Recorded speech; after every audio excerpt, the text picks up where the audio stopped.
That's perfect. Well, I'm I wearing said that PJs. I for guess that Jackie's counts. reaction. Can you turn off your camera? There we go. Let's see. Now let's start Right. getting my screen set up here. Everybody's looking at a black screen. Anyone that's looking at it up there. Actually, I have 0 viewers, so I still have plenty of time.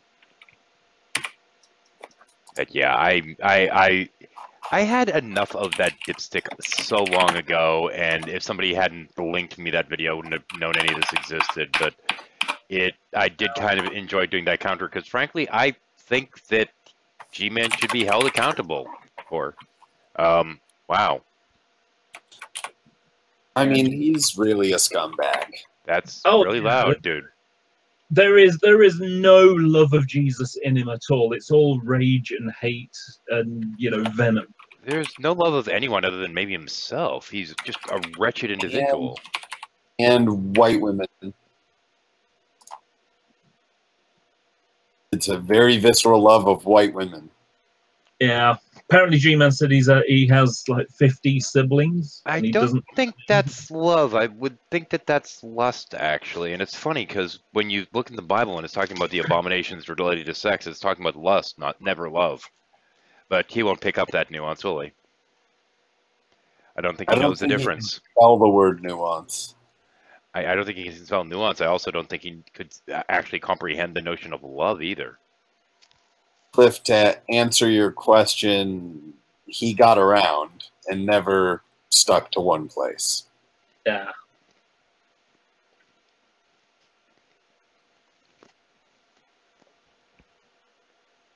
But yeah, I just advise triggering the fuck because he's not worth engaging seriously. Oh no! I mean, I went in to make fun of him. Really, I mean, it was sort of semi-trolling, but accurate.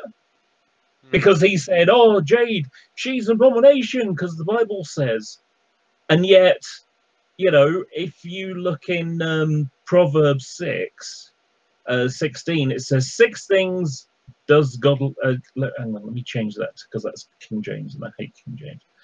Not because the King James is bad. It's just bloody hard to read. It is bad though. Yeah, 15th century. King James is garbage. That's why G-Man loves it. It's actually one of the worst translations too. But anyway. Yep. There are 6 things that the Lord God hates. Guess which one's G-Man's bad for? 7 are an abomination to him. And of course, he's saying, "Oh, Leviticus says it's an abomination." So, haughty eyes, a lying tongue. You know, like Fiona and Alex Botton committed adultery, and I have video evidence. Quote. Hands that shed innocent blood. Yeah. A heart that devises wicked plans. Yes. Like guilty. Yeah. You know, like trying to defame people deliberately. You know, like oh, I don't know, chocolate atheist. Feet that make haste to run to evil, a false witness who breathes out lies. That's G-Man all over. Yep. Also citing the I have video evidence, plus a whole bunch of other ones. Just a simple one is he accused me of oh, he's going to get sniped now because he gave me the link. That was weird. Yeah. Other people, as if I've ever done that without permission. You know, in his Hangouts, I've said, "Hey, so-and-so wants the link. Is that okay? Is it okay to send it?" And it's like, no, I don't want that. Okay. You know, never done it unless I've been, you know. Still trying to get my act together here. And then the final one, sorry, just last one. And one who sows discord amongst brothers. Well, you know, I like the one we were discussing earlier when we got Fiona reading from the gospel and all this other fun stuff, and the one we did earlier today, when she's reading the whole thing about, you know, if anyone leads astray, basically one of the little ones, they should tie a millstone around their neck and drown themselves. And I'm like, yep, that's God speaking to G-Man right there. Yep.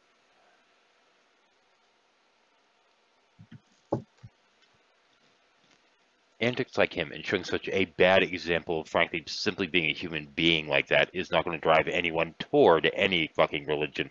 It's going to drive people away from you and your dogma and your, frankly, antics.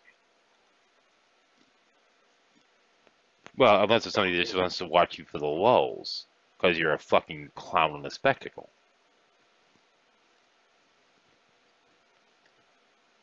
Yeah, I'd had more than enough of that nonsense. Funny, once Drag said what was at the end of his video, he's like, oh, nope, won't even look at it. Nope, nope, nope. We're going to go to another topic, and I'm just going to sit here and yell and scream, and yeah.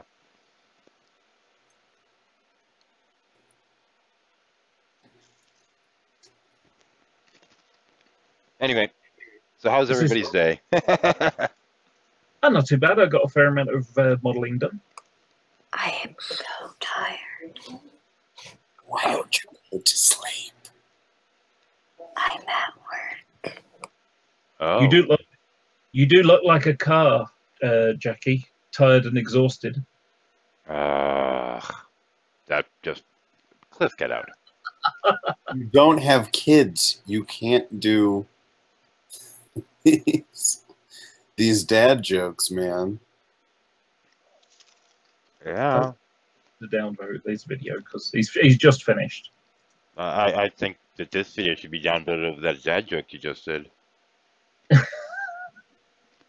It can't be a dad joke. I'm not a dad. Okay, you're saying it's not even good enough to be a dad joke. Got it.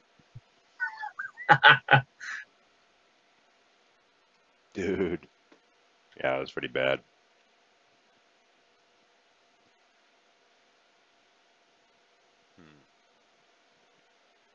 Well, I don't know. Try to get a few more. We'll see. I don't know. Might need to go searching around, but So I've almost worked for 14 hours today. Feels good. it was good. Feels good, yeah. Okay.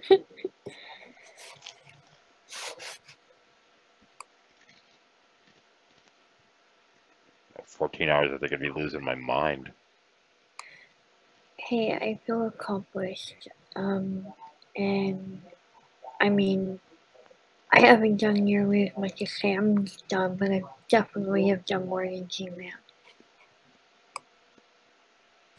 That's not a very high bar. I've done more than Gman just today in a lifetime. Oh, that's... How many blue barrels have you stacked? Because I haven't stacked. God damn it! I know it.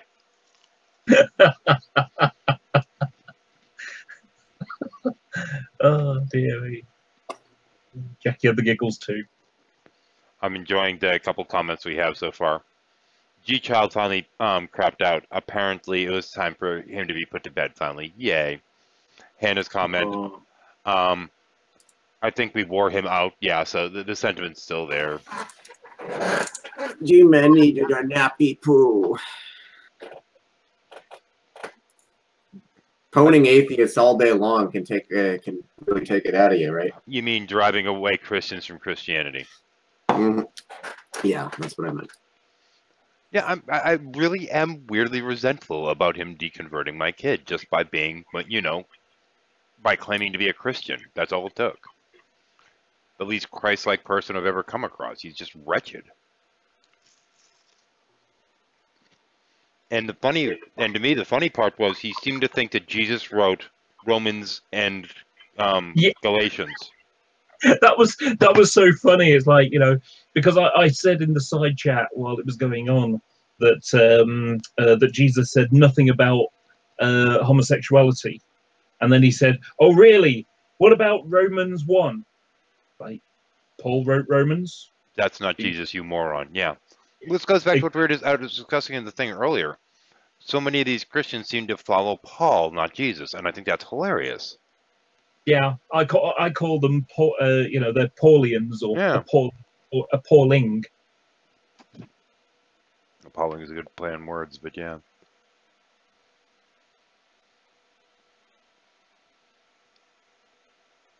Yeah, just crazy.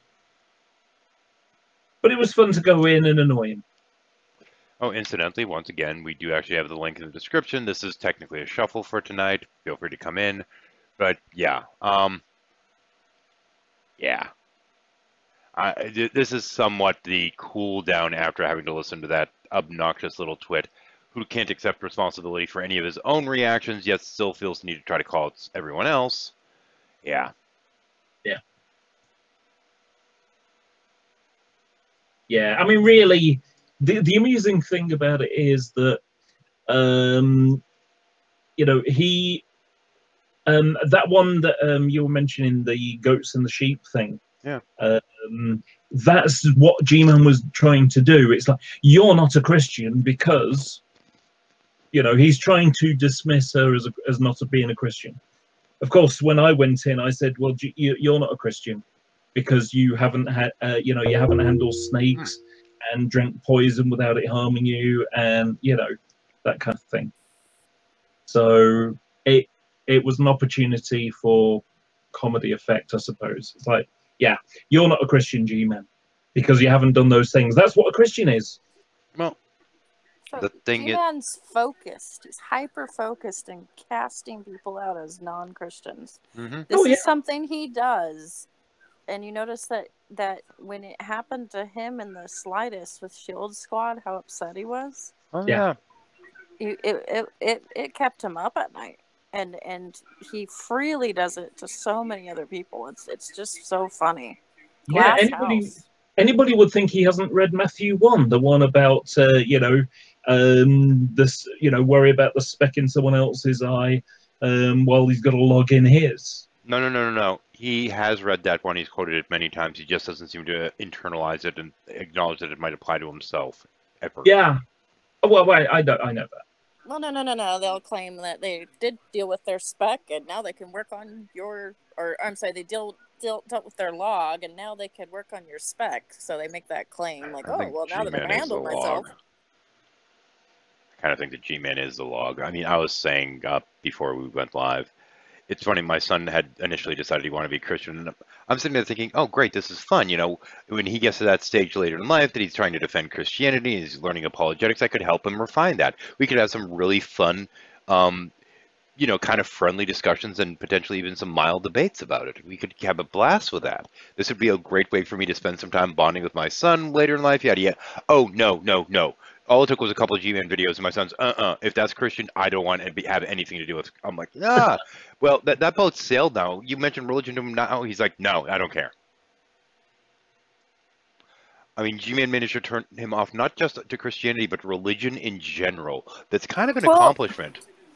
That makes me curious, though, because, like, I've met a lot of people that are really good Christians, and one idiot doesn't negate all the good people. Well, here's the thing, though.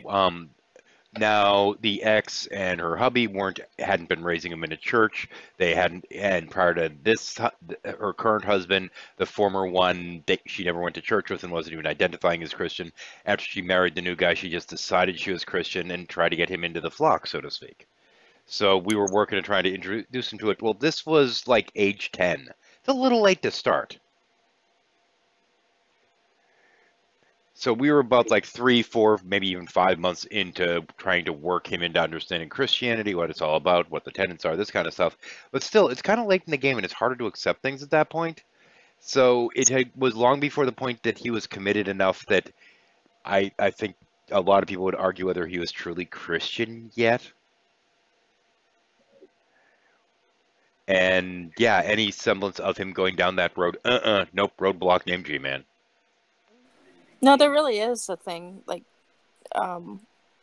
Jewish people have this grasp of this understanding, but Christians don't seem to, that you can actually make someone's burden harder spiritually, and that you could actually add basically straw to the camel's back. You're just adding their burden, and actually New Testament does mention being a millstone. Yeah. And a stumbling block, and so we went over the hangout earlier. Actually, that was a nice hangout. I enjoyed that.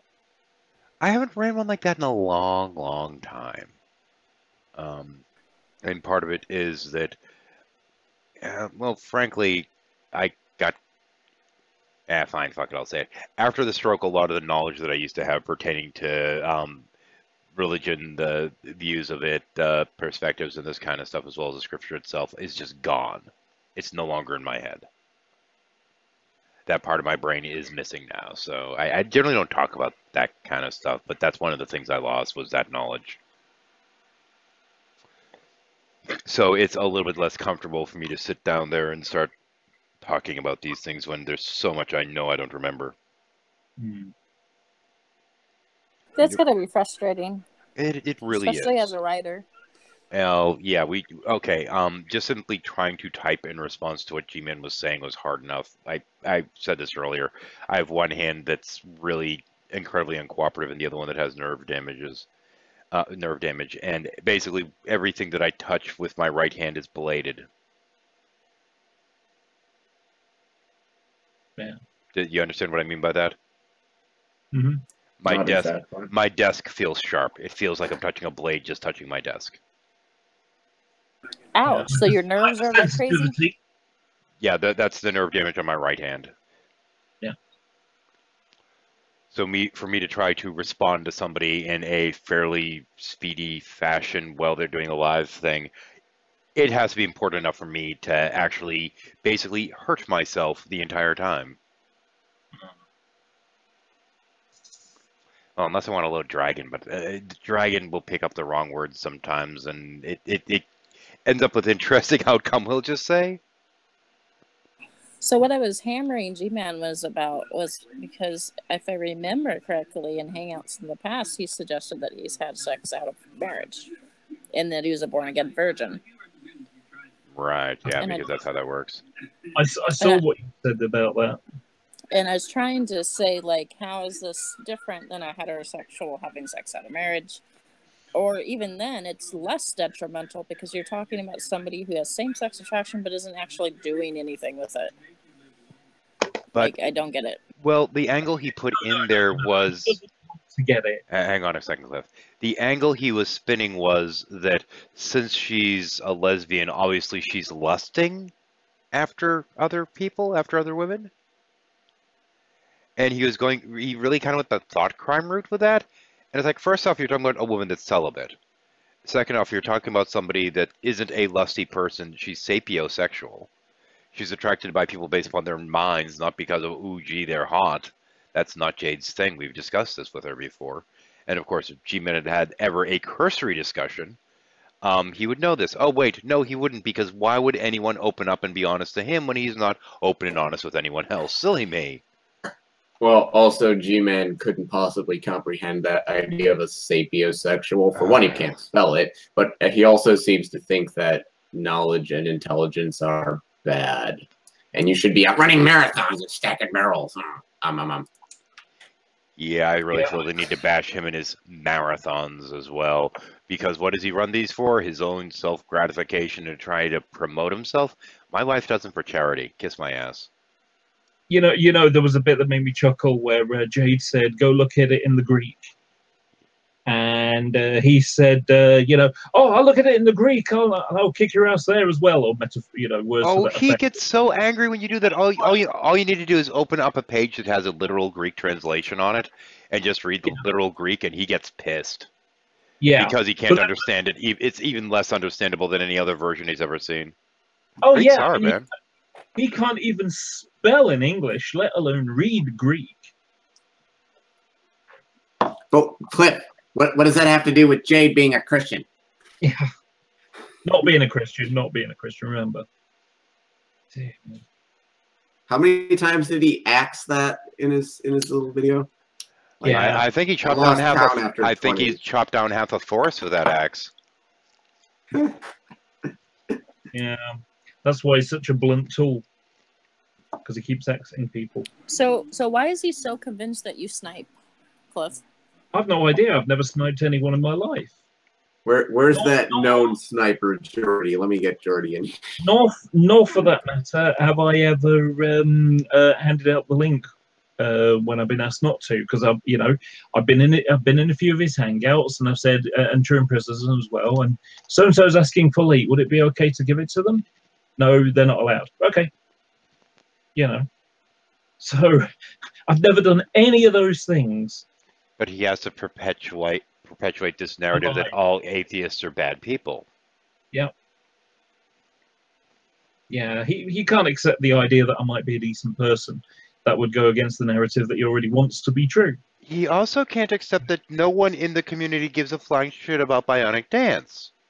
Yeah, he seems to think like that's because some atheist, who sort of agrees with the position that he has about, you can't be a Christian and gay, because reasons. That means something. That's proof of something, as if she's an authority. And Bionic is only doing that to push people over to her side. Mm-hmm. Oh, actually, there's no other reason really for that. Well, she's doing it for the views, didn't she? She's like G-Man. Exactly. I would say that she is pretty demented, and she's really headed towards G-Man land.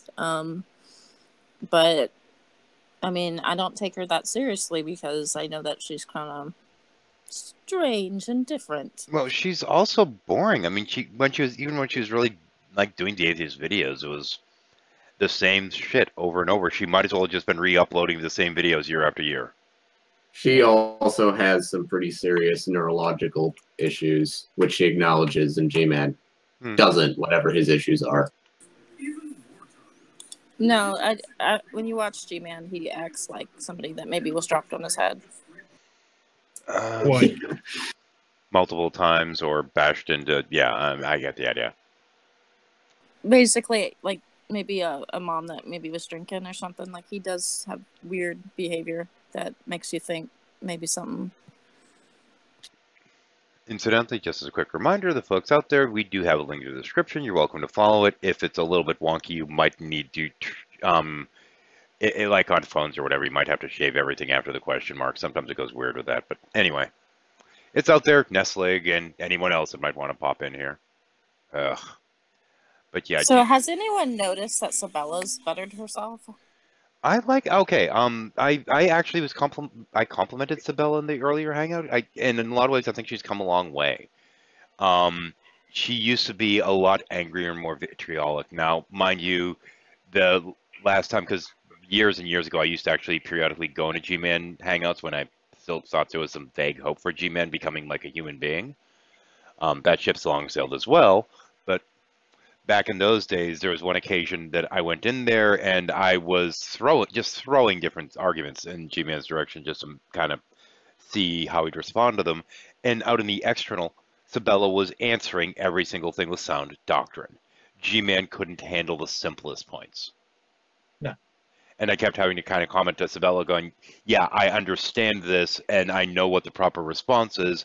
I'm just hoping that G-Men will look at these and say, gee, maybe I should learn something about my own freaking religion, which he won't. G-Man learned something? Are you crazy? Well, no, now that she's educated and then she's also calmed down, he's telling her she's not a Christian. Like, and you better watch yourself, and Bruce, you better get your women under control. Oh, that one drove me insane. I mean, especially the Bruce reference. It's like, okay, first off, I don't think somebody like G-Man should even reference Bruce. Now, Bruce has had time periods that he's been very angry at times, very aggressive, yada, yada, yada. I mean, he and I have rubbed antlers a few times, to say the least. But at the end of the day, once he calms down, he and I get along fine. I mean, Bruce is actually a fairly decent guy, and so is Sabella when you give her a chance. But each one, you know, as Christians, have occasionally said things that will raise the hackles of people that aren't religious, but I think that's just par for the course. You know, if I were to start talking to you about, you know, tenets of any faith that isn't yours, there are moments that it's going to cause those hackles to raise. And I've said since I was covering Scientology back in the day that unless there is somebody there to put the writings into the proper faith-based or religious context, it's always going to sound mental. Yeah. This is why you have doctrine. Because if you don't have doctrine, all you have is words on a page that people can look at and take completely at face value and go, wow, these people are nuts. This is why you have these long histories of people that are parts of the body of the church trying to, you know, explain what these words mean.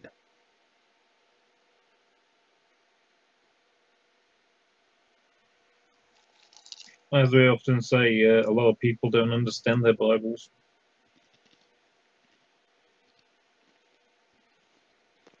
I don't know. It's I'm more concerned about the people that do not understand their Bibles, but still try to do what they say. Yeah. Read your Bible and do what I say. He doesn't understand his Well, Bible, so doing what it says is distracting. Go for it. There's a question I've asked G-Man about 3 times today, and it's basically variants of, when Jesus comes back, would he ask us to stone homosexuals? And he hasn't touched it, but I've had people touch that in off airs, and there's a surprisingly amount of, well, I guess maybe not surprising to you, surprising to me, there's surprisingly enough of fundamental Christians that, and Calvinists, not just CCP, but Calvinists too, that believe that yeah, Jesus might invoke the death penalty for whoever's left on earth in his reign. Pretty and horrible. That would mean capital punishment for crimes like in Levitical times. It's crazy to me. And yet, you know, they say that the new covenant thing. It's like, oh, well, okay, right. So the wearing of mixed fabrics, that's okay, but you know, homosexuality, that's bad. Well, a lot of Christians I know in real life, like in person, don't believe this, but the internet's kind of a weird place. It's a strange sampling of people that usually gathers. I mean, frankly, I find G-Man to be a wretched individual, and apparently so does my son. Well, that's too bad, because I think that they're good Christians here. They're just harder to find. Like, Max is a good Christian. Yeah, you're not the... Okay, the problem is that you're not the ones that are grabbing the microphone and screaming into it and being complete, you know. And I think that's a good thing in that it shows a better face of faith, or a better face of Christianity, if you prefer. But the problem is that y'all aren't the ones that tend to get the attention. It's the lol cows like G-Man that really have nothing to offer to anyone. And I think that's kind of sad and unfortunate. Well, like I said, like, you know, there's better atheists than Aaron Ra, but Aaron Ra, who I think is very, once he leaves evolution, he just makes me want to punch the monitor. I've had my moments, yeah. That thing with him talking to, what was it, Ken Ham the other day, or Kent Hovind? No, Kent Hovind. That bugged me. Because there was a lot of talking over, and I'm going to keep interrupting you, but I'm only interrupting you because you're wrong, and they were talking past each other the whole time, and I understood what Aaron was trying to say, but he wasn't conveying it. And it's like, okay, this is doing nothing. You're just antagonizing him at this point. Why are we doing this? Yeah, the problem with it was that, Hovind deliberately tried going with the, trying to make it look, evolution look silly by saying, oh, related to bananas. But here's the thing: is that when you're throwing out the scientific terms, going, well, yes, but they're both, what was it, prokaryotes, or what, eukaryotes rather, or were at one point in our history. Well, a lot of people in the audience are going to be like, huh, what? That in that sense, it doesn't necessarily help. Yeah. Yeah, but like I say, Kent knew that was, the way it would work. So he deliberately chose that word. Mm. So he deliberately, tried to sort of make it sound like it's silly. G-Man does the same thing, Let's not have an actual conversation about what evolution is. Let's start with the straw man, start with effectively a short version of a gish gallop. Well, I think it goes deeper because, like, for example, with this thing about homosexuality that he was railing against earlier, he won't even have an honest discussion about what is and isn't said in the text about that. Yeah. I mean, to the point that in Romans, Jesus said, no, Jesus didn't say anything in Romans. Paul did. Well, in this verse, it says that Paul speaks for Jesus. I'm sorry, what? Yeah. He was talking about how someone claims David and Jonathan were lovers, and I've heard that argument, and I don't think they were, but I do think that by today's standard, looking back, they did things that are weird. Like when Jonathan makes an oath, he takes off all his clothes, makes an oath that David says everything that I have is yours, like we would call that extremely homoerotic now. But back then, it might not have been considered that way. Well, Like, there's also the more common reference, which is actually from the book of Timothy, I believe it is. No, is it Timothy? Thomas, sorry, the book of Thomas. It's one of the, what would that be? Pseudepigraphal, I guess.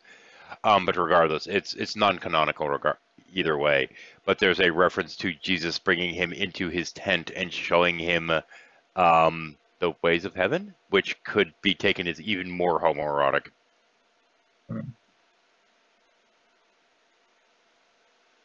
well, the Gnostic Gospels, like Thomas, have been long rejected. So I don't know. Mm-hmm.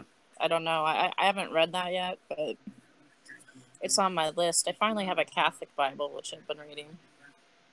So, and it's kind of weird that the stories are weirder than usual. I don't know.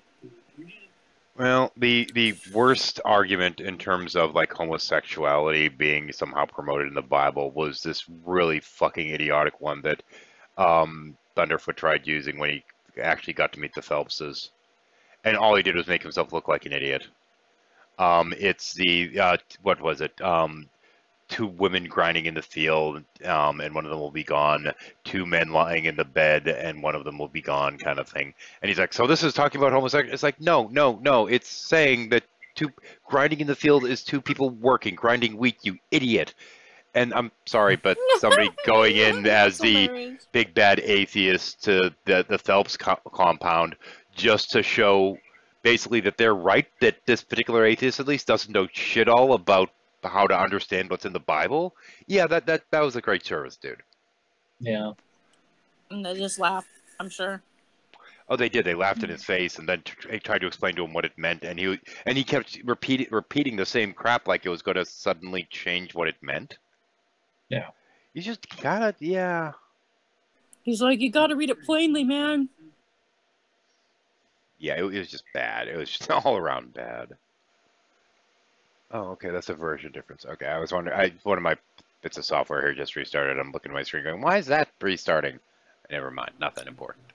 I do think the argument about the eunuchs, when Jesus talks about the eunuchs, is possibly a good argument. Eunuchs? Oh, Yep. eunuch. I thought you were talking. I sat down, I put my headphones on, and I thought you were talking about like the operating system. No, we're talking about people that have less of a dick than G-Man. But You mean that more word, of a dick? that No. word in I believe it's Aramaic. It's a very ambiguous word because it can mean a literal eunuch, somebody that's had their testicles removed or crushed, or it could mean an effeminate man. Really, I didn't know the Like, second man? part of that. Yeah. Effeminate man. I didn't realize that was also rolled in with that. Yeah, and so like there is an argument to be said with that, and that's kind of interesting because Well, I've been saying for a while, people will always say things like, well, why did, if God's omniscient and omnipotent and all this, why did he pick two dead languages? And I think there's actually a fairly reasonable counter to that. There's something about both the Hebrew as well as Koine Greek languages. Now, in the case of Koine Greek, it was a spoken language that people started writing down. It was initially designed to be written.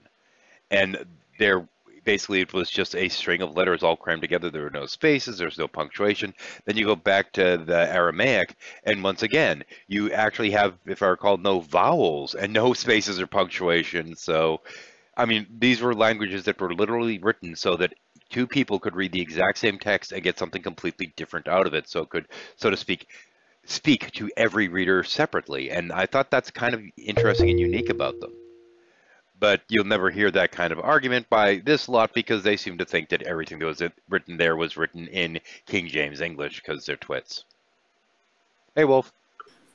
I think Greek is interesting because some of the words I think are confusing because like there's a verse and I cannot remember where it is, so you'll have to forgive me because it's late and my memory is kind of well.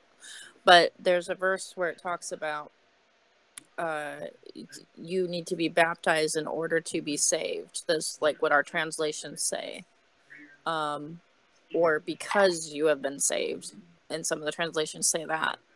And the Greek actually can be translated in order or because. And that's a big deal. Like, there's a that's big the difference there, between, there's a big difference between like the Catholic and Orthodox view and your average evangelical view right there. Back when I was trying to, honestly, I think the better way to put it is trying to see whether I had the mental capacity to be able to learn Greek. The answer was no, but I fucking tried. I was going through several different translation models, different kinds of interlinears, et cetera, et cetera, et cetera. And I was looking for possible alternate reads to some of the more objectionable parts of the book. And one of them being the whole thing where this whole slave for Christ comes into play. And the weird thing is, one potential alternate read by looking at some of the different translation models is that it's not saying that you should be a slave to Christ, but actually saying that you should be a loyal citizen and follow the laws while not being hypocritical in your faith. And I thought that was kind of interesting. Took a little work, but that could actually be extracted from it. It's a little harder to gel when it's being directed at a slave and telling him to be decent to his owner. But if you're looking at it as more of a parable than just based upon the literal what was going on at the time, then you can get much more interesting things out of it other than, we're slaves to God. Dude, really? Yeah, the traditional view is bondservants. We're bondservants to God. Like we owe God a loyalty. That bothers me too. I mean, it's this goes back to, on some levels, to the honor thy mother and thy father kind of bit. In that, yeah, sure, that's one of the commandments, but I've met some parents that should not be honored. I've known some people that have had parents that were horrible and abusive and cruel, and according to just taking that commandment as it is, if you don't obey parents that are cruel to you and mistreat you, then you're damned? That doesn't gel well. I think if somebody's going to promote the idea of some kind of God or what have you, they should be promoting one that is reasonable, rational enough to understand that people do the best they can within their circumstances. I think the third commandment, honor thy father and mother, something like that. A real life friend of mine, and I had this conversation, and she's come out of faith in the church, and we used to work in church together actually, and she's sort of spiritual and Christian, but kind of Buddhist at the same time. I don't know. She's kind of getting a little more, broadening, I guess. But she used to be more hard-moved Christian than me. Very like, you got to repent and kind of beat yourself up kind of person. Mm-hmm. But we were talking about our relations with our parents and how faith has affected that. And I don't have a very nice father. And I have a mom that was a devout Christian, but my father, while he said he was a Christian, he didn't act very Christianly at all. And I would say he's downright dangerous. And so I ended up having to cut ties with my father. And I was told by Christians in church that you would have to stand by your father no matter what he did. And that's absolute horseshit, objectively horseshit. Oh, yeah. So they don't care if, your kids are getting abused or a mother's getting abused. Nope, they don't care. You got to stand by that man. And I'm like, what? And I have always staunchly disagreed with that because there are some people that are so dangerous, you're just not the right person to help them. And my friend, her mother was an alcoholic, and the abuse was intense, and there was a lot of baggage she was carting around, and the church would tell her that she'd have to forgive her mother, and all the burden was on her every time. And I do believe in forgiveness, but the way that they're placed in the burden is victim blaming. It's like it's like saying that the pain that you go through doesn't matter. So so you just have to pretend like it doesn't exist. I don't know. It's the weirdest thing. I find Yeah. such things I'm going to add a little something to what I said in the hangout that I did earlier today based upon his rant against Jade. Now, my ex, the one that basically was Christian, that got my son wanting to be Christian initially, the entire time I knew her, she wasn't Christian because of the way a church treated her mother. And her suddenly deciding she was a fundamentalist, to me, was bizarre because the fact that her mother was in this incredibly abusive relationship, and the church kept telling her mother that she basically needed to just stay there and take the licks because, well, the Bible says so. And I'm like, wow, really? It's almost as if she decided that she was going to be fundy just to spite you. It could have been, but on some levels, I think it's because the guy she married happened to be one, so she has no real self in this whole thing. Yeah. Jade, darling, how are you? Hello. How are you? Hello, Jade. I'm absolutely delighted to be the subject of the day. Oh, good grief, are you? So much fun. You Well, enjoying I've been my work on Gman. Yes. Well, I've been sick since Friday, kind of an on and off kind of thing, and I seem to be fine now. Apparently, you were missed. But yeah, but I slept a lot. I even slept much of today. So by the time I wake up, all this is going on, and I'm like, "Oh, cool! Entertainment, just what I need." I was laughing my way through G-Man's first video, which I didn't see live. I saw secondhand, and then I saw the whole Inception thing going on, which was great. Yeah, it's not the first time, but it was certainly fun either way. Oh no, that was so funny for me because I'm actually watching both at the same time. I had them both. So I'm basically listening to G-Man's ranting so that I can reply to G-Man in his live chat, while at the same time replying to Drag in his live chat, on what he was saying about what G-Man was saying. Just sounds painful. Yeah, I know. Hi, Midnight. Yeah, it was definitely entertaining. I just can't wait for G-Man's next extra spot. So I'm not sure. I'm not sure what set him off. But in the last couple of hangouts he had, for one, he got very, very upset. Hangout before last, or hangout before today. Never mind. 2 before today, I think. I was in his live chat and I was trying to explain to him that there is no, or at least no by and large, persecution of Christians in the West. There may be a single incident here or there, where a person or a couple of people or even a church suffers from some sort of persecution, but it's not it's not systemic. I don't know. I think I want to amend that to the majority of persecution in the West towards Christians is from Christians. That's true. I didn't get there, but I thought about mentioning that, but I didn't get there. He was very, very upset by me saying that, and called me a liar and said he could show me all kinds of stuff. Well, I kind of know the kind of stuff he can show me. There's a video out there that shows some vandalism of churches and graveyards in Europe. But I've actually looked up most of these cases. Some of them you can't find at all. And some of them are pretty obscure. It's like, you find yourself going through, what's the country? Like a dictatorship or or an Islamic State. I mean, Christian persecution in the West is pretty minimum. It's like non-existent.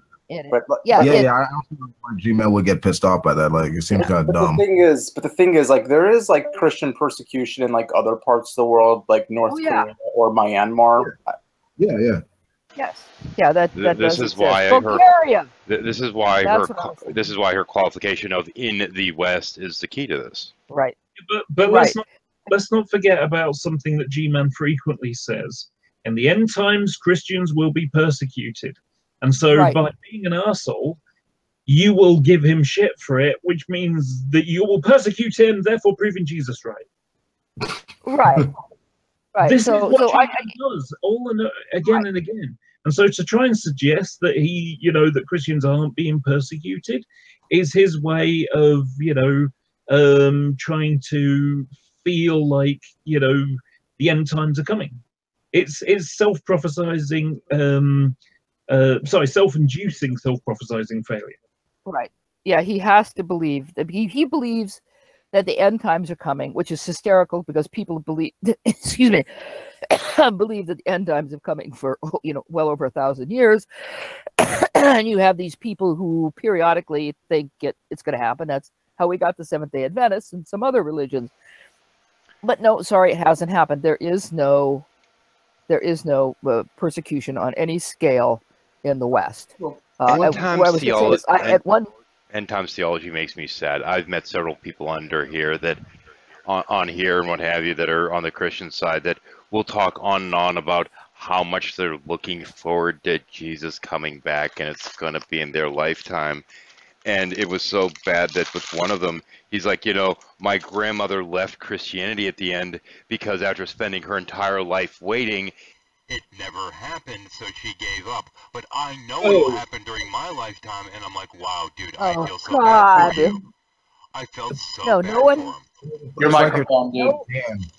But the Bible even says no one knows the time or the day, or is it the day and the time? But whichever way they put the words, no one.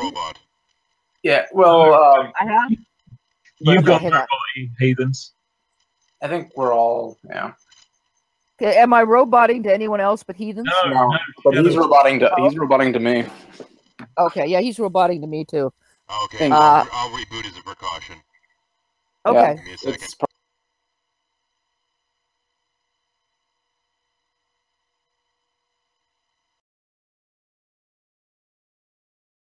40% of U.S. Christians believe that it's going to happen in their lifetime. That's sad. I don't know how much it's probably gone down a little bit since then, but I mean, 40%, jeez. Well, and they base it. Well. Jesus. And they base it on such ridiculous things. They seem to think that the world is getting worse. And when you try to explain to them how, just in my lifetime, the world has gotten a lot better, they don't understand that. You can even bring the data. I have taken them to the terrorism database, which is at the University of North Carolina, I think. I thought it was the University of Maryland. No, it's the University of North Carolina, and it's also run by the CIA. It's the CIA, and but I can't remember which, the name of which the University of North Carolina is escaping me. But and I've taken the database. You can go to that database, and you can set different parameters, and you can see how many terrorism attacks there were in the United States or around the world.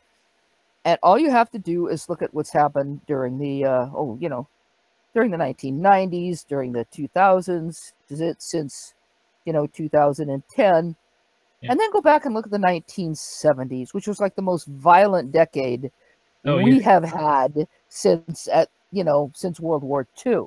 It was that way in Europe too. There were a lot of very far left. It was mainly far left terrorism that kind of plagued Europe really throughout the 70s.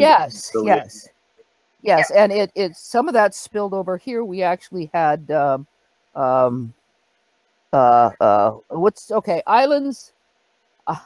islands off Italy. You've Sicily? You've got Sicily. Then you've got what's the one where the people are trying to escape from France? Come on, guys! My mind is just the Basque separatists as well. Well, they're the we had Basque separatists here. We had this group, and I can't remember the name of the group right now, but it's the island. There's like 3 islands off the coast. There's Sicily, and then there's 2 more above that. One of them belongs to France. Cyprus. And the people. No, that's off in the Mediterranean to the east. Yeah. Oh, come on! You guys have got to know this. I keep thinking Mesopotamia, so I'm no help. Anyway, those separatists came here, and there was a lot of violence in Europe from the Baader-Meinhof group. We didn't have the Baader-Meinhof group didn't spill over the United States, but some other groups did. And we had a lot of homegrown terrorism during the 1970s. Most of it was homegrown terrorism. But what we see today here in the United States is nothing compared to what happened back then. And things like everything else, we no longer look at war as inevitable, pretty much as a species. We look at it as something you don't want to have. Well, inevitable may not be the right term.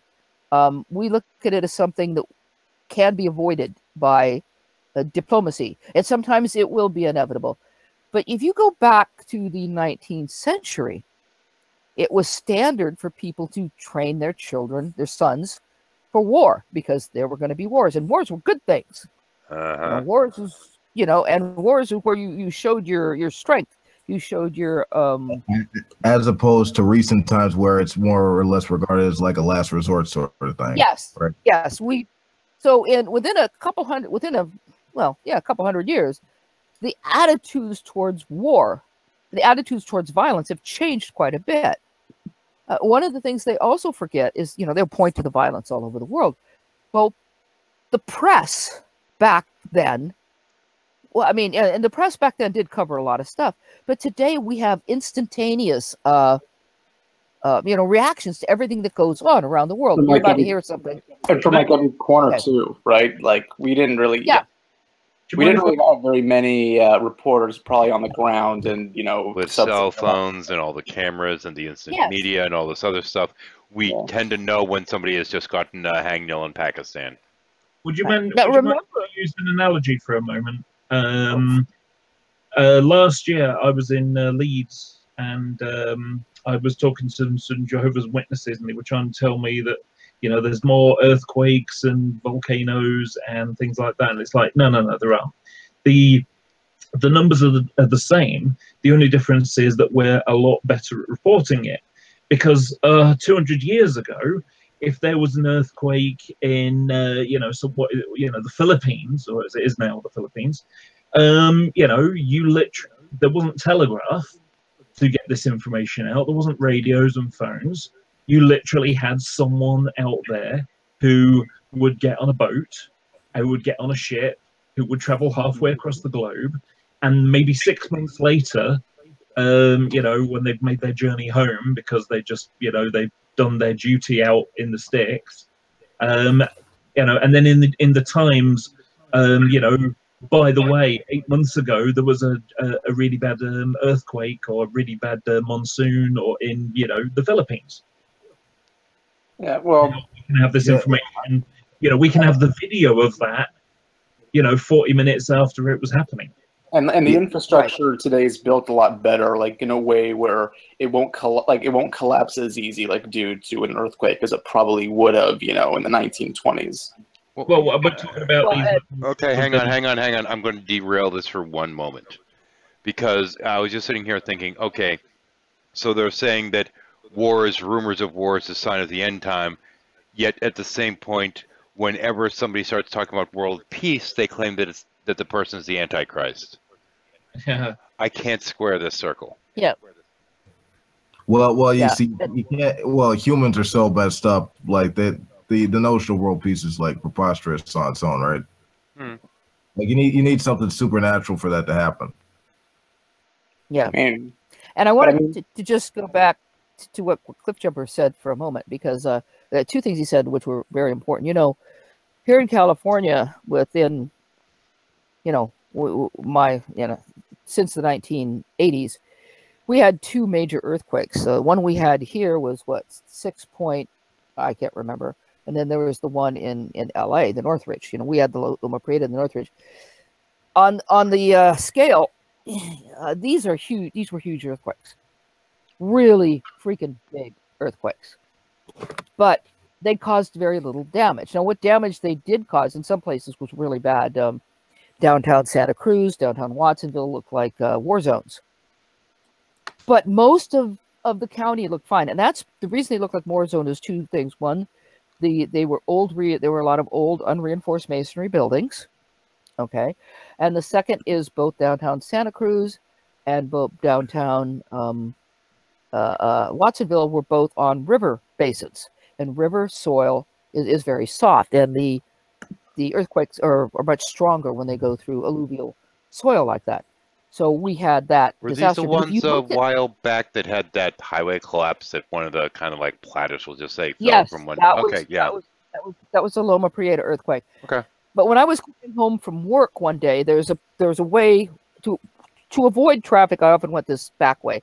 And when I went this back way, I went over this up on top of this hill. And when you got to this hill, you could look at a lot of the whole Santa Cruz area.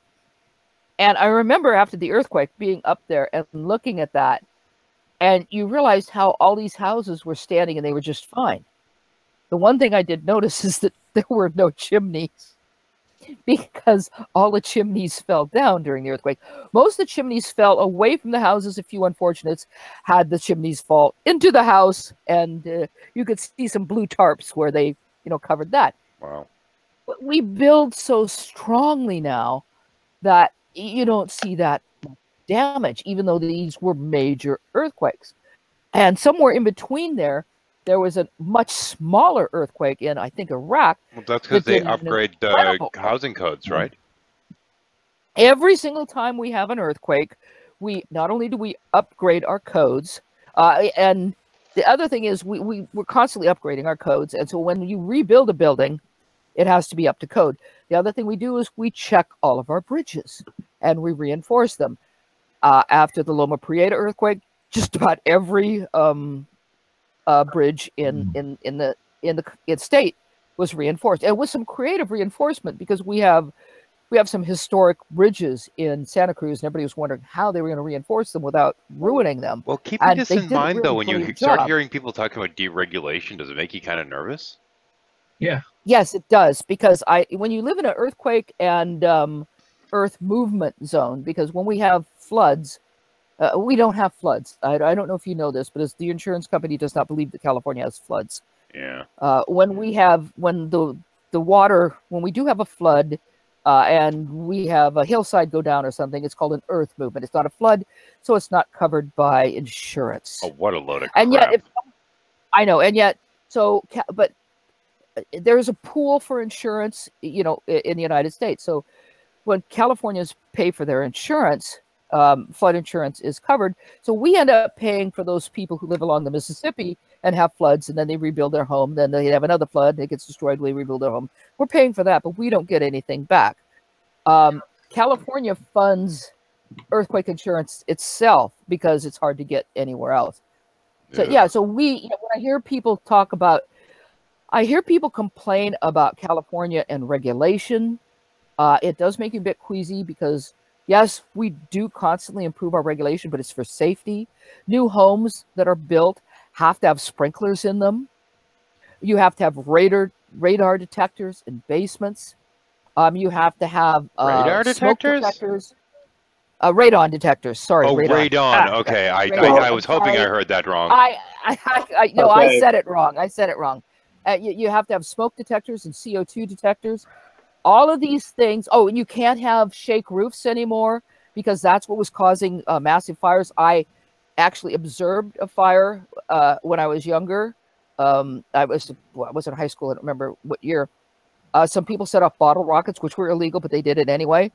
The bottle rockets caught a roof on fire that was a shake roof. That fire spread to other fires. So you can't have shake roofs anymore. You can't have wooden roofs anymore in California. So every time, and there are places up that were up the canyon for me after our earthquake where people locked their gates. And the reason they locked their gates is because they're in an earthquake zone. So if the county went by and looked at my house, and being smart, I took every planter I had, moved it in front of my house so they couldn't tell that it was off its foundation. The reason you did that is you didn't want your home condemned. For me, it wouldn't have been a problem. I would just have to move out of my house with my parents, which I didn't want to do. But for people up the canyon, because of the laws, they would not be able to rebuild if their home was condemned. So they just locked their gates and wouldn't let the county in and fixed it themselves. which I'm fine with. Here's a kind of strange question, though. I mean, with some laws like that, how much of that do you think might be them just trying to free up the land for developers or something? Oh, no. It's just the opposite. Oh, okay. It's just the opposite. Like up here on the canyon, people would just love it if there were no houses up there and you just had the redwood forest. Oh, No. okay. It's the developers can't come in. You see, the point is that these people that are up the canyon, they're on an earthquake fault, and the law says that no one can build there anymore. No one. But the houses that are up there are grandfathered in. Okay. But if they fall down, if they burn down, then they're gone. They're gone. You can't rebuild. And that's the way the law works. And it's the same on some coastal properties, because when I lived in Southern California, it used to be kind of a joke that the Pacific Palisades, every time there was a big storm, a house or two on Pacific Palisades would fall into the ocean. So, the laws will say, yeah, if you lose your home, you lose your property, you can't rebuild because it's too dangerous to rebuild. That's the point. It's not that a developer can come in; they can't. So there are a lot of laws like that, and people don't feel like almost those. bad. We briefly hit 20 viewers, but it was after we finished ranting about G-Man. I guess we got bored with him quicker than usual. Okay, yeah. The other thing I wanted to say about earthquakes, and then I'll be done, and everybody else can go. I had people challenge me on this too, so I went to the USGS and I downloaded the earthquake database, which goes back to antiquity. Okay. And it's very interesting because there are like 5 different scales of earthquake measurement and earthquake size. And the reason is because, like, when you go to antiquity, they sort of have to guess. And there are different times when they had different equipment and so on and so forth. So they have different scales that reflect that. And so I looked at that because they were saying, oh, there are more earthquakes. There's more earthquakes. No, there aren't. Because I analyzed all of this. And one of the things I did was I analyzed it per date. I also added an extra column for part of the world, because that's relevant. Yeah. And so, because, for example, in the United States and in South America, we have no earthquake data before like the 1700s. And even then, between the 1700s and the 1900s, we don't have much because it was scarcely populated.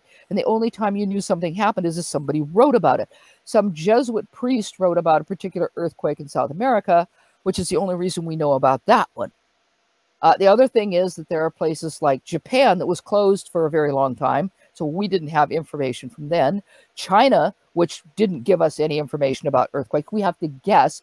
And mostly in the way they built some of those temples to withstand quakes was absolutely wild, though. The entire thing's just shit. Yeah. They're basically floating for all intents and purposes, yeah. But in China, for example, the only reason we knew there were earthquakes and we could guess how big they were is from our satellites, because China wouldn't say that they had a major earthquake. And so there are all these parts of the world that were never, ever reported. And as our instrumentation got better, we started to see more earthquakes happening. For a while, there was a page I was linked to that shows, the worldwide instances of tremors and earthquakes and all this other stuff, and rates them. Absolutely amazing. It's hard to find a moment when there isn't one somewhere in the world. Right. There was a period a couple years ago where there were these major earthquakes happening in the Pacific, one after the other for weeks. I remember, yeah. Well, but almost no one knew about them because they happened. One of the things you do is when you look at it, because I get alerts from the USGS whenever an earthquake happens. And so I was following this. And when you would get the, one of the things I would do is when I get the alert, it would say, tsunami warning, and it would say none. And if you clicked on it, it would show you exactly where the earthquake was. Well, this earthquake was literally, well, not exactly in the middle of the ocean, but it was on the Western Pacific where there's nobody. Yeah, there's going no down the islands Pacific, nearby. there's this long, very serious fault line. And if I remember correctly, it was, like a 2-week time period that it was this one tremor that was just kind of tracing its way all the way down the line. Yeah, but it was, first of all, it's where there's no islands nearby, and it's very deep down in the ocean. So there was, if it had been the olden days where you had seismographs on the surface, nobody would have ever known this earthquake happened. But we have it's an earthquake version of the Insomnia riddle. If an earthquake happens and there isn't an earthquake detector around, does it really make a quake? Make the room shake? One of the things I also discovered is they now have these new devices. I don't know what the status of their deployment is, but because there are still areas where our detectors don't work. Look how big the Pacific Ocean is. They developed these almost bots. They're like boys. They're like bot boys. And they will float in the ocean, and they will record earthquakes from places that, like I said, in the middle, literally in the middle of the Pacific, where we can't deploy a decent, a ground-based seismograph, and they will send their signals to the satellite. So this is what they're working on, so we can get a better idea of Earth movement all over the planet. Yeah, and when they get those, I guarantee you, we're going to start to see more earthquakes being recorded. Well, the one in Japan a few years back, that was they knew that was coming. About 30 minutes before, so they were able to declare alerts. But it was so severe that many people didn't get away. Yeah, that's sad. But that's it. What we need is a better picture of Earth movement all over this globe, and we still don't have that. There are also plans to build better satellites to help observe these things. But yeah, it's not that there's more earthquakes, it's that we're seeing more of them. They've always happened. There's no increase in the number. You just have to look at where they occur. And in some places there just simply was no reporting for hundreds of years. And what I said, when they occurred. So. Well, we have lost about half the room. We've got 18 viewers. Links in the description. Anyone that wants to join, feel free.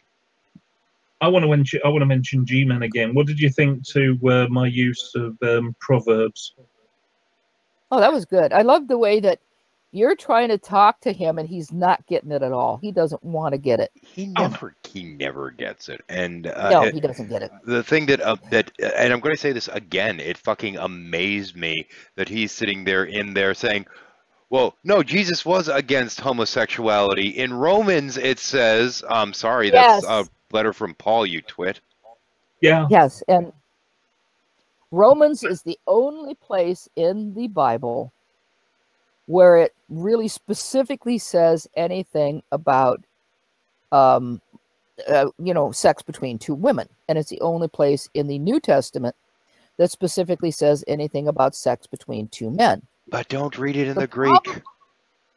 The problem is first of all, you have to look at it in the Greek, which I can't do. I can look at it in the Latin. I can't look at it in the Greek. I admit I don't. With the assistance of an actual Greek linguist, I had some people confirm it that were linguists, and yeah, it's talking about temple prostitution. Right, and I got the idea of what it was really talking about from the Latin Vulgate, because the Latin Vulgate was written long ago. Sometimes the Latin Vulgate is Latin Vulgate was translated from the Greek, if I recall. Yes, but that's the thing. But it was also translated a long time ago when people were more familiar with the Greek. Yeah, because you go forward a few hundred years and people had to learn Greek. Back then they knew Greek, or Greek. Even by the time that that was translated, a lot of knowledge of the Greek language was already lost. And this is one thing a lot of people don't keep in mind, is that, okay, for example, if I, right now in our modern era, were to say that something is bad, is that a positive or a negative? Now go back 10 years. Is it more likely a positive or a negative? Go back 20 years, etc. And what do you mean by bad? Are you talking about bad food? Are you talking about bad person? Are you talking about a bad movie? Actually, I'm talking. And if you're talking about, in this case, it could be bad in terms of how Michael Jackson used it. I'm bad. Yes, that's the next thing I was going to say. Yeah. Bad. Because I could say that was a really bad movie, or I could say that was a really bad movie. Which means it's good. But with the Koine Greek, there's no way to know what kind of like colloquial uses might have been a thing at the time. We just don't know. There's so much of the dialectic that's completely lost. Right, and that's why the Latin Vulgate is sometimes really wrong. Of course, because even back then they didn't know. And yeah, we know that. We know that it's by the time they did the Latin Vulgate, though, theology was already the doctrinal part of theology, that is, was already so well entrenched that it was going to be slanted based upon that. Now, with the Koine Greek, it's just a string of characters. It's up to you to decide where to put the spaces. There's no commas, no punctuations, no spaces. So literally, there could have been a line in there where it was saying that there's no God. And we wouldn't know. It's a matter of where you put the spaces. I don't know. You know, it made me chuckle where G-Man is fondling his Bible lovingly again. Yeah. It's not even a Bible. That's part of the problem. Like I said, I can read the Latin Vulgate, but I can't read the Greek. And I know G-Man can't read the Greek. G-Man, I'm sure, knows less about the Greek than I do. As I said, Romans is problematic. You have to read Romans as all of one thing. You can't pull verses out of it. It's one of those really difficult epistles where you really can't pull verses out of it. And with everything of Paul's, with all of Paul's epistles, you have to look at who he's writing to and why he's writing. Yeah. He's writing to a group of Christians who have fallen away and are engaging in former pagan practices, including temple prostitution. Yeah. He's basically saying this isn't what you're supposed to be doing, guys. And also in the middle of that, they're having an argument over who the true believers are, who the ones that are truly chosen by God are. So that muddies it even further. Exactly. Now, it's not to say that Romans doesn't have lessons for Christians, but it means you can't take it literally because all of Paul's epistles are to specific groups. I remember when we were studying Paul when I was and the kicker is this should not be news to anyone. It says it in the No. Bible right before the book, you twits. Yeah. Yes. And I mean, when I was in Catholic school, I can remember one of our nuns, when we were talking about Paul, she would always refer to him as that old misogynist Paul. Yep. Because he was, but that's because he was speaking from his time. You have to keep all these things in consideration. It's like anything else. It's like reading Shakespeare. Wait. We have to be fair to this. It's not simply speaking to his time. It really isn't. Because you have to keep in mind his personal background, too. And that background of being a former member of the Sanhedrin is actually embroiled in with that, much like with his comments regarding sexuality. They look at it in such two-dimensional terms because it's like, well, Jesus, he's been appointed by God to speak for the church. Therefore, what he said is right. And Jesus said this, did he? Oh, no. A vision on the road to Damascus said this, right? Yeah. Right. Yeah, so he has a vision in which this person that actually would have been a contemporary of his tells him to lead for him or in his place. Yeah. I don't know. There's a part of me that wonders if Paul actually met Jesus and killed him in that. Anyway, never mind. I think that the thing is, the way I look at it is, the apostles were all Jews, and they were speaking to their own people for the most part, and some others, but they were Jews, and there was a lot of bias against Jews at that time. Now, Paul was a Jew, but he was also a Roman citizen. So the point is, God was saying, oh, here's a good choice. He's a smart guy. He's got his weaknesses. I mean, hey, Peter had his weaknesses, right? So God chooses Paul to preach to the Gentiles because he had a foot in both worlds. I don't know. I also enjoyed telling G-Man that isn't God the decider of who is and who is not saved? But G-Man seems to think that him reading a couple lines in the Bible and reading them poorly and not understanding them is enough that he gets to be final judge and jury, and it's insane.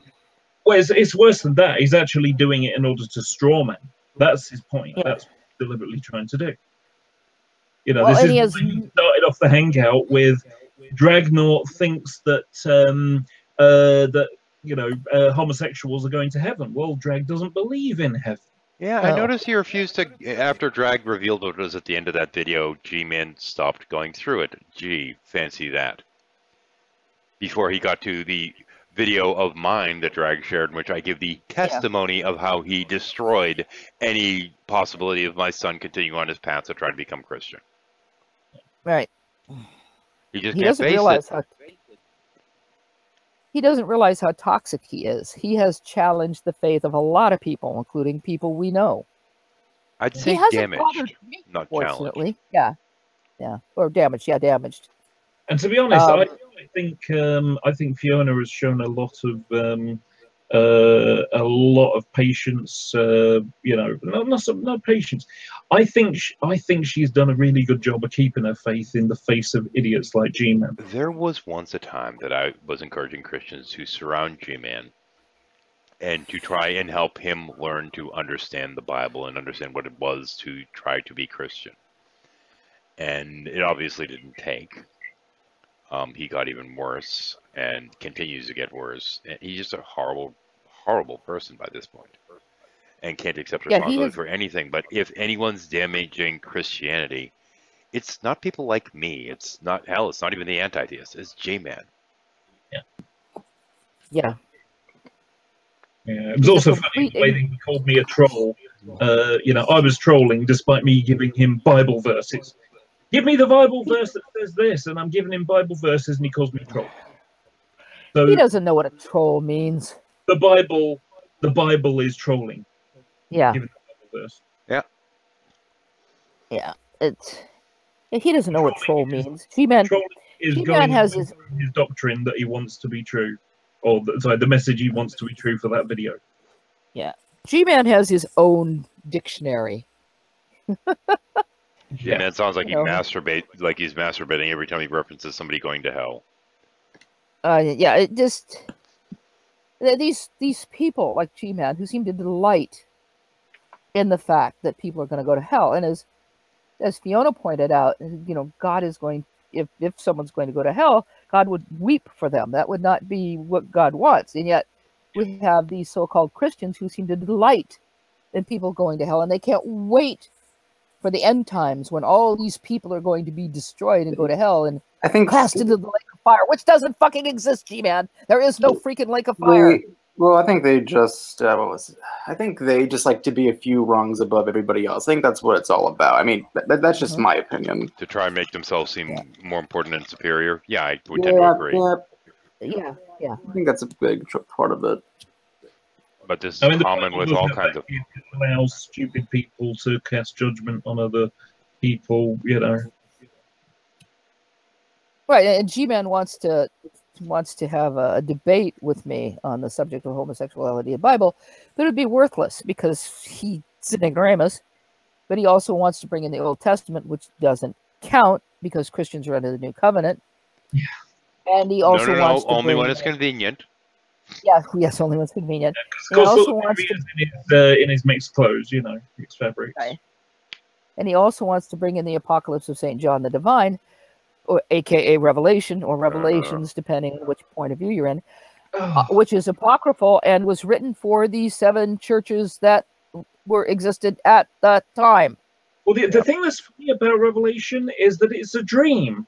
You know, it's not like church teachings, you know, the church doctrine that Paul tries to do, and it's not, you know, what's right or wrong as Jesus tried to do. Revelation almost went the same way as Enoch. It barely made the cut. Yes, it did. But it was decided to keep it in because of its lessons it has. But it was considered to be written to the churches at the time. And it's either considered, as you said, like a dream, a fable with certain instructions in it, or it was coded because those churches were under oppression at the time. Mm-hmm. So you know, it's in a code that nobody really understands today.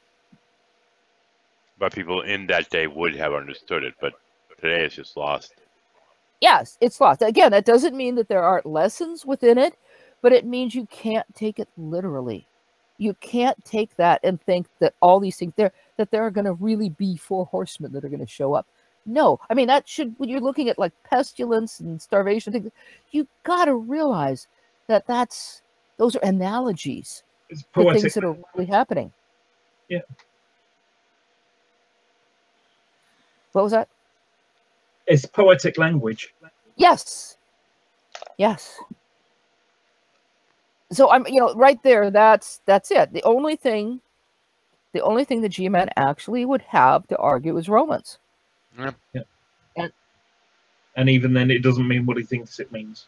Right. And why bother to argue about Romans when he says the Greek would be good for him? No, it wouldn't. Sorry, G-Man, it wouldn't be good for you. No, it would not. You can't even spell in English. Especially with Romans. I mean, and yes. it was what Dr. Ken Diathke, what's his name? The Covenant Group guy. I had him go over it, and there's specific time and place markers in there that indicate that this is something that only applies to the people in that location and that time, and otherwise, no. Exactly, which is why they always pull out that thing about that that God exists, in your heart that God exists. Yeah. They try to apply that to atheists. It doesn't apply to atheists. It only applies to the Romans that Paul is speaking to. Well, it has nothing to do with non-believers. Well, not Romans in general. It was the specific members of that church in Rome, even more so. That particular church. Yes. Yeah. Yes. Well, when he's speaking to Romans, he's speaking to that specific church in Rome. You're right. However, not to all Romans. However, I will point out one discrepancy in the dialogue they're promoting right now, which is that I did, back when Precept first came up, I did a sample size of about, I think it was roughly 50 seminary students to get their take on that. And that is not what their answer was. Their answer was, well, it was Paul. He was heading to the church trying to get them all worked up for his visit. And it was entirely hyperbole. It's just hyperbole. And that's what I got from about 50 seminary students. It's nothing but hyperbole because he was trying to get them worked up for his visit. That's it. Yeah. Which basically means that none of it should be taken seriously. Right. That doesn't make sense to me, but that's an interesting take on it. Yeah, but this was the general consensus from, like I said, about 50 seminary students. Because, and I don't think it necessarily matters. I mean, Paul, I've never liked Paul. I've always had a couple major issues with him, and I've locked antlers with Epi on this more times than I care to count, because in my opinion, Paul went into the early church and just usurped it. He took it over. Sounds like the Great Debate community.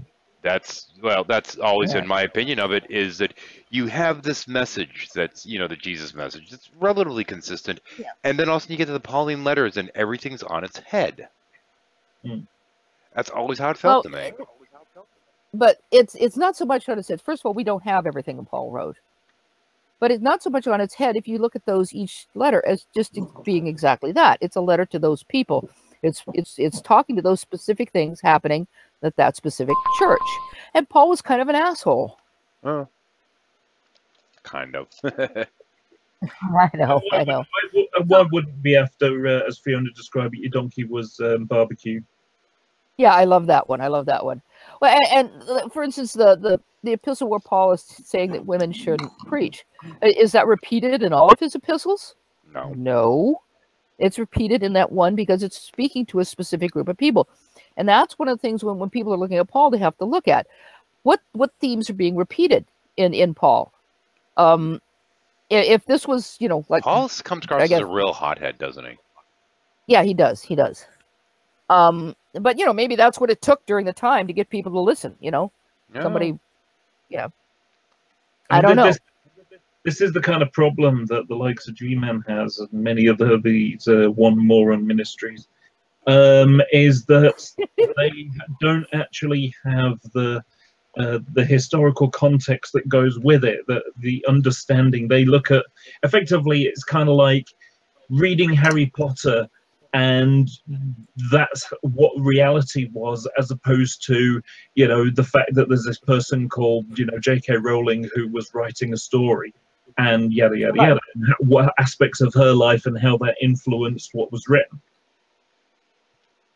Right, and I look at some part of the Bible a bit like we look at Aesop's fables, or how we look at, the modern type of fables, like the boy who cried wolf. There was probably no boy who cried wolf. This is a teaching story. Teaching stories are very common, and going back to antiquity. Now, there's a problem with the Boy Who Cried Wolf story, because a lot of people think is, you know, you shouldn't tell lies. And of course, it's actually, you shouldn't tell the same lie twice. Yeah, there you go. That was a joke off Star Trek. Yes, I know. I got it. I got it. But yeah, they're teaching stories in, as far as I know, all cultures. I didn't take much anthropology, but I do remember, you know, reading about teaching stories in Native American culture, in African culture, in Australian Native culture. You know, teaching stories are very common because it's something that people can grasp easier than, I mean, you can tell people not to tell lies, and there are consequences to telling lies, but then you tell them the story of the Boy Who Cried Wolf, and that they tend to have more of an impression. They work. That's why they exist. It's a way to remember these things. You know, you can put yourself in that place rather than being an instruction. It's like, if you know, if I did that, yes, that's what the result would be. So you can anthropomorphize it in a way. Anthropomorphize, that's probably yeah. I know what you mean. I don't think that's the right word, but I get what you mean. Yeah. They have more impact when you can put yourself in the story. Yeah. You know, it's telling people you can't tell lies. There are consequences if you tell lies. Doesn't have the impact it does if you tell them about the Boy Who Cried Wolf, because you start to identify with that boy and his situation, and that makes the lesson stick. Yeah, I've got a fascination with Bristol bow fighters, airplanes in World War II, and I've got books, you know, talking about the history of them. And then I've got another book called Night Fighter by one of the radar operator that operated for, you know, the first night fighter race in the world. And you know, there's a big difference between reading a history book that tells what happened and a personal tale about how it felt and what was going through people's heads and so on. You know, that's a different aspect. And you learn because you could put, I was just going to say, that's because you can put yourself, you can put yourself, when you have a first person story like that, or a really well written narrative, you can put yourself in the position of those people. Yeah. I mean, one of the stimulates the mirror neurons and allows you to identify with them better. Yes, yeah. In that book, there's a part where he's talking about basically war fatigue. You know, every night they're out shooting planes down or out on patrols to shoot planes down. And, you know, eventually it gets tiring and, you know, lethargic, and, you know, it's harder to concentrate, and, you know, and there's a bit in it where he's talking about how, you know, he should be able to do this, but he just can't seem to get his head around it. It almost like he got a bit of depression going on. And you know, these are warriors, effectively, night fighter warriors. How can they explain to people in a man's world where men did, you know, manly things, kind of thing, that their feelings, that their emotions are a little bit torn, and, you know, they're struggling personally? You know, how do you verbalize such things? How do you say that without being, you know, considered a wimp, or, you know, or even not? More so during a generation in which men are taught that they shouldn't ever be emotional. Yeah. Yeah. And there's a war going on, and, you know, how dare you feel, you know, kind of crap when there's people dying and fighting and dying, you know? So there's a whole load of, you know, weight of responsibility in there as well. You know, that's the kind of thing you don't get by just reading the history. Yeah. Oh, and by the way, I had to finally look it up because my mind wasn't working. I knew it started with a C. It's Corsica. Yeah, somebody in the chat mentioned it earlier. I just couldn't interrupt you long enough to get it in there. That's okay. Yeah, the what is it? The FLNC, I think, with the letters, FNLC, something like that. But yeah, it was the Corsican rebels who were really dangerous. So. Yeah, and that's just Europe. It doesn't mention the PLO and, you know. Oh yeah, that's Lebanese. Yeah. You know, just so many things going on. I mean, the amount of planes that were hijacked, and, you know, People just yeah. jumped out of planes. You know, it's just. I actually just, it's not even just like terrorism, but like overall war deaths, I mean, are at an all-time low right now. I mean, this is a lot larger, you know, compared to where we were at, you know, even just in post-World War II. But even if you want to go back, you know, hundreds of years ago, like the battle death rate, according to like, you know, the anthropological evidence we have now was a lot higher than it is today. Well, and especially when you look at it. I mean, yeah, you can. Sorry, like you can point to the fact that, you know, there's a lot of people dying in Syria or there's a lot of people dying in Yemen, but I mean, like, it's just like the death rates, like, I mean, that's only like, you know, just a few areas of the world, like where you know, there's these full scale wars, but you know, that was a lot more common, you know, back then. Well, it's and not you also have to. Rates aren't a great barometer, because of course, you know, you can have something like Iraq or Afghanistan where people are getting shot and, you know, injured, but they're not dying on the battlefield because, you know, 20 minutes later, you know, they're on a helicopter, and you know, 15 minutes after that, they've got you know, a doctor digging in their organs to fix things. But at the same time, we have modern weapons that are far more deadly. That's true. But we have ways. Yeah, but like, we have ways to deter them as well. That's the other thing. Yeah. It's a. Yeah, but when you look at the deaths per population, that's when it really kind of pops. Yeah. You know, today, by the way, or yesterday, because we're actually per population. Yeah, we're actually. That's why I said battle death rate, like the rate, like, you know, like how many, like per 100,000, you know, in the population. Yesterday, because today is now Tuesday, I think for everybody. Was the 100th anniversary of a particular nasty battle during World War I that took place in Portugal. It was, and something like 7,000 Portuguese died, and they had a big celebration between France and Portugal. Well, celebration is the wrong thing. A memorial between France and Portugal to commemorate it, because this was one of the key points that helped stop the German advance at that time. The Battle of Lice. Is the Battle of Lice, is that what it is? Okay, that's the one I can think of. But some of those, when you look at World War I, my God, that was devastating. When you look at the deaths, it was absolutely astonishing. And you had like 1 million people dead, like right within like 5 weeks of the war. Like World War II was a lot different in that it took kind of like, there was kind of this buildup of like 7-8 months before things got really out of hand. Right. Like World War I is just bloody, like right from the start. It was horrific. There's a, I've mentioned this to people before. There was a TV series called The Young Indiana Jones. I don't remember they called Young Indiana Jones Adventures or whatever. In it, he like runs away and joins the Belgian army and ends up in World War I. He's like 16, but he runs away. There's this scene in this one where they're at the front and they're in the trenches.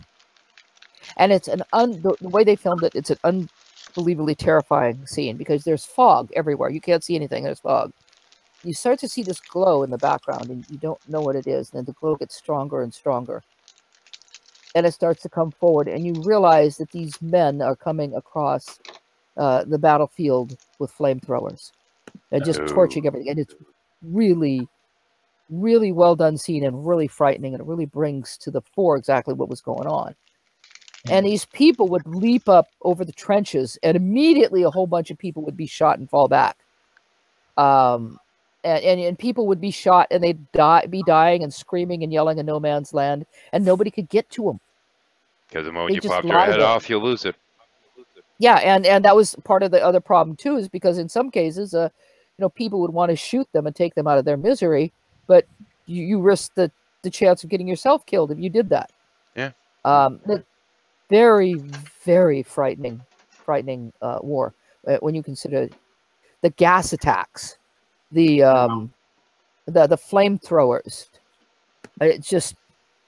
They actually had conferences like a few years, I think about a decade before World War I started. I'd have to know what the conferences were called. There was a specific name for them, where like all the great powers of Europe, tried to make ground rules on how to regulate like these new weapons. Needless. Sometimes they were like successful, but there were other times like where they flat out weren't. I can tell you like one crazy loophole the Germans found regarding the use of gas. I think it was at the Second Battle of Ypres. I think that's what it was called. they had this loophole regarding poison gas. Like the rule was that you couldn't you couldn't use the gas if it came out of a munition. So what they did was they placed the gas canisters right in the middle of the battlefield, opened them up, and then just waited for the wind to blow it in the enemy's direction. Oh. Yeah. I mean, that's. Yeah. I'll say this: I am not exactly a big fan of the Kaiser or the German Empire, but that is very clever. I mean, come on. It is. It is. Well, and that was a war in which there was no real bad guy. They were all pretty equal. Yeah, I mean, I'm still happy the Germans lost. I think the big failure of World War I was because, like, the thing is, like, World War I seems kind of meaningless. The point is, in almost any war, realistically, there's no good guy or bad guy. It's just us versus them. There's no good or bad. I think the best way to look at it is it's not so much good guys versus bad guys. It's bad guys versus worse guys. And no. I think it's sometimes it's just better that one side wins. I mean, it's better that the Allies beat the Axis in World War II. It's better that the Union beat the Confederacy, and the Union wasn't perfect either. They were very hypocritical regarding slavery, but it's still a good thing that they won. Actually, I'd argue that all sides that go to war lose. You are roboting 13. I'll fix it in a second. Hang on, I'm not in front of the computer. When I was a kid, I learned about World War One, and I remember it to this day. I mean, we're talking, I was about maybe 12, maybe younger actually. Anyway, so it's a song. If you remember, Sing a Song of Six.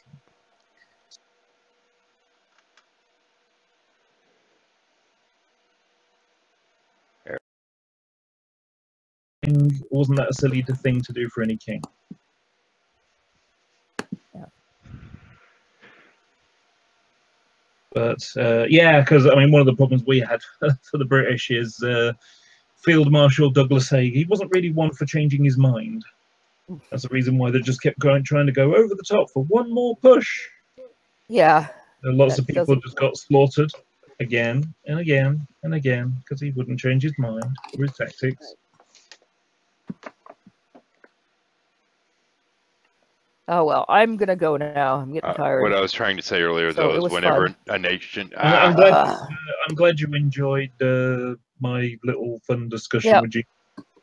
Well, I'm probably going to actually. He wasn't going to listen. He just simply wasn't.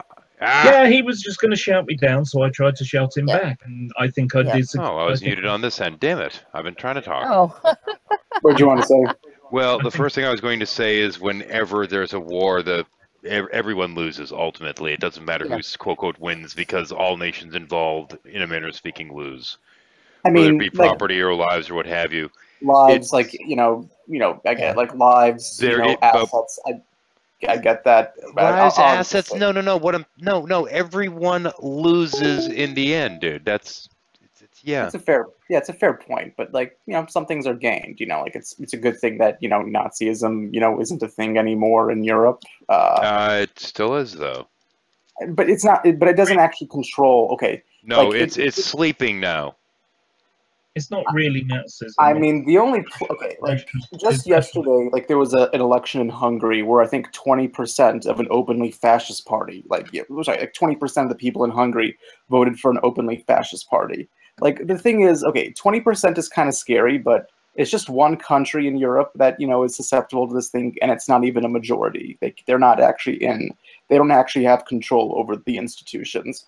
So I mean, it exists in forms that there might be some Nazis, but they don't actually have any institutional power. And you have to watch to make sure they don't gain it. This is the point of learning from the past. I mean, Hitler, when he was initially running, trying to take power in a political sense, he was regarded as a joke. Yeah, I mean, there were a whole series of factors that led. Well, there were a lot of things that contributed to Hitler. No, that's what I'm saying. What I'm saying is the man was considered a joke. He was not considered a serious issue until it was already too late. This is why we shouldn't just take this shit for granted. Well, it's not only that. I mean, look at a current one, Donald Trump. Oh yeah. The kind of shit that he comes out with is kind of close to in some places. There's still a lot of checks and balances in the American system that probably weren't around in pre-Nazi Germany. And I'll tell you one Trump's awful, but I'm not going to go there. I don't think he's a fascist. I think he's a joke, but I'm just not going to say fascist yet. Fascist is a strong word. It's not necessarily about fascism. It's about you know, he's a wannabe dictator. Yeah, but like I said, there's checks and balances that keep. So what was that whole thing a little while ago about Trump trying to get a special section of the military or something like that that's only answerable to him? Yeah, I didn't see that one. I think that was about a few months ago. He wants a, God, what was it? I think he wants like some type of, actually no, I don't think I have heard of this. That was another thing. I think he wants like a branch of the intelligence service, I think, to work for him, like specifically. That's a frightening development, but just because he wants it doesn't mean he's going to get it. Even striving for that is somewhat alarming. Yeah. But in any case, we have gone to politics. I'm getting bored. I'm going to call it a night, and I'm going to go watch a video. Yeah. All right. I will catch y'all later. I need to actually have some fun because, yeah, this has been a fun and draining day, I suppose. Anyway, y'all, thanks for watching. I'm getting the fuck out of here. Let me shut this shit down. Let's see now. Outputs and the